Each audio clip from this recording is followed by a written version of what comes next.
Sunday West End. I'm Kimberly Robson. I'm the instructional coach at West End Elementary. And I'm Kelly Snyder. I'm the reading coach at West End. And tonight we're going to be reading Sweet Tooth by Margie Palatini, illustrated by Jack E. Davis. All right, let's do this. Sweet Tooth. This is Stuart, your typical average everyday kid, except for one thing. Yes, there it is, all right. The molar in the back. You're probably saying, a tooth? What's the big deal about a tooth? And ordinarily, you'd be correct. But that is no ordinary tooth. This is Stuart's sweet tooth. One nagging, annoying, demanding. Blah, blah, blah. Enough with the yakking. I need a candy bar. Now, ow! Very loud sweet tooth. Does it have to, that gooey stuff in the middle? 'Cause it's got to have that gooey stuff in the middle. There, said Stuart through a smeared kisser and a gulp. Satisfied? Ah, sweet! Yes, a tooth that wants what it wants when it wants it and lets everybody know it. Take, for example, 2 years ago at Cousin Charlotte's wedding. Stuart was on his best behavior. His shoes were shined, bow tie straight, hands were spotless. Grandfather had just lifted his glass to toast the bride and groom when... I'm falling asleep here. Come on, move it along. Gramps, cut the cake. Time to cut the cake. I want the end hunk with all that icing. I don't know him, uttered Mother through a gritted smile. He doesn't belong to me, said Dad under his breath. Who is that boy, muttered Grandmother. Stuart wiped the pink rose from his lips. It's the sweet tooth. It was not a pretty picture. The tooth was no better behaved in school. Stuart had enough detention slips to wallpaper his room. Why, just 2 weeks ago. Who can tell me the capital of North Dakota? Asked Miss Finnegan in geography class. Jelly beans, Said a muffled voice from the back of the room. Did you say something, Stuart? Asked Mrs. Finnegan. licorice, Stuart, I'm afraid I can't hear your answer, said Mrs. Finnegan. lollipops. You're going to have to speak up, Stuart. Hey, I'm down here for a couple of chocolate peanut butter cups, okay? Detention slip number 432. But I'm telling you it's not me, said Stuart as he was led away to the principal's office. It's the tooth. The movies? You don't really want to go there, do you? Not with Stuart, anyway. Would somebody pass the gummy bears already? Shh! Don't look at me, chewed Stuart. It's the tooth. And of course, there was the unforgettable Easter basket mishap. Now, that was really ugly. That Sunday a.m., the family awoke to find jelly beans littering the living room. Marshmallow chips were missing. The trail of crumpled yellow foil wrappers led to one person and one person only. Oh, Stuart, cried a disappointed mother and dad. I can't look, whispered his sister Allison, closing her eyes. Those chocolate bunnies never had a chance, moaned Stuart, rubbing his belly-aching stomach. It was the tooth. Hey, can we stop going down memory lane here and open up that bag of cookies? That's it. I've had enough, cried Stuart. Enough? I haven't even had one. No more cookies, shouted Stuart. No more candy. No more cake. No more nothing.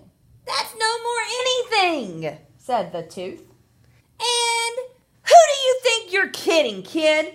Bring on those chocolate chips. Stuart sighed. What choice did he have? He was a boy with one big sweet tooth. He tore open the bag. He grabbed one, then 2, 3, 4 cookies. He opened his mouth. Come to Papa, shouted the tooth. Stuart stopped. What are you waiting for, kid? Come on. Cookie, cookie, cookie, cookie. Stuart dropped the cookies, but not in his mouth.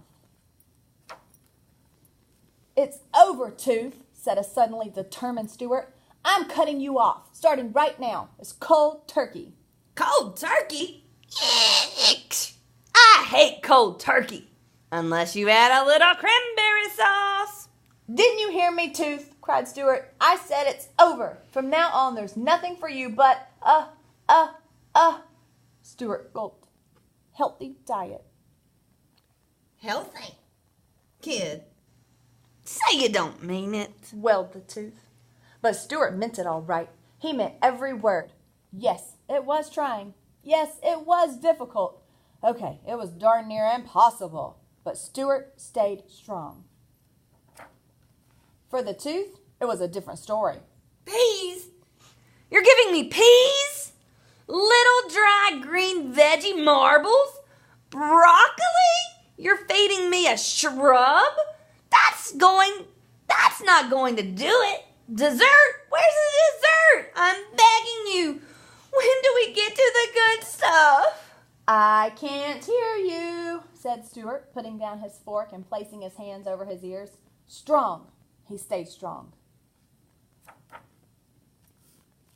Just one teensy chocolate-covered peanut before hitting the sack. How about it? A nosh, a nibble, a breath mint, something. Forget it, said Stuart, turning off the light. Strong. Strong. Come on, what do you say? 1 spoonful of sugar. Urged the Tooth as Stuart ate his cereal. Stuart shook his head. The Tooth was losing its grip and it knew it. A drop of chocolate milk. 1 measly little crumb. No way, said Stuart. Very strong. Hey, what's that toothbrush? Shouted the Tooth. And keep that tongue of yours on the other side of your mouth. Trying to wiggle me out of here, huh? Well, I'm not going, kid. I'm not going anywhere. Do you hear me? Do you hear me? Stuart brushed, flossed, gargled. Moaned the Tooth weakly. He's not hearing me. I'll get you for this, kid. Stuart smiled. He was winning. Oh, yes, he was winning. 3 days passed. The Tooth was quiet. Very quiet. Almost too quiet. But Stuart wasn't thinking tooth. He was thinking baseball. It was the biggest game of the season. Bottom of the ninth. Stuart was at the plate. Runners were on second and third. 2 outs, 2 strikes. The crowd was on their feet. The game was on the line. Stuart's team was down by 1 run. The pitcher went into his windup. There was a hush from the stands. A big fat fastball was heading for the plate. It was all up to Stuart, and then... Boy, could I go for a hunk of bubble gum right now. Swing! Swish! Strike 3, yelled the umpire. You're out. Gotcha, said the Tooth. Now go get me some goodies. I'll get your goodies, mumbled Stuart, dropping the bat. Home he marched, into the kitchen, straight for the refrigerator. He yanked open the door, rustled through the vegetable bin. He flung lettuce, he tossed tomatoes, he hurled a head of cauliflower, and then he pulled out a carrot. That's right, a carrot. It's over for you, Tooth, announced Stuart defiantly, lifting the carrot above his head. What are you going to do with that? Asked his wide-eyed sister. Stuart grinned. He opened his mouth wide, very wide. Kid, no! Not the carrot! Not the carrot! Yes, the carrot, shouted Stuart. No, kid, no! Allison covered her eyes. Am I too young to be watching this? Closer, closer, closer. And then, crunch. So long, sweet world. What a way to go. Done in by an orange veggie. Stuart rubbed his jaw. He stared at the carrot and the tooth. It was over. What's going to happen to it? Asked Allison as she followed her brother upstairs to the bedroom. Stuart placed the molar under his pillow, then looked at his sister. Who knows, he said with a big smile. That's the tooth fairy's problem now. Wah, wah, wah, cried the baby teeth. Woof, yapped the canine. Please be quiet, said the wisdom tooth. I'm trying to read. Pipe down, wise guy.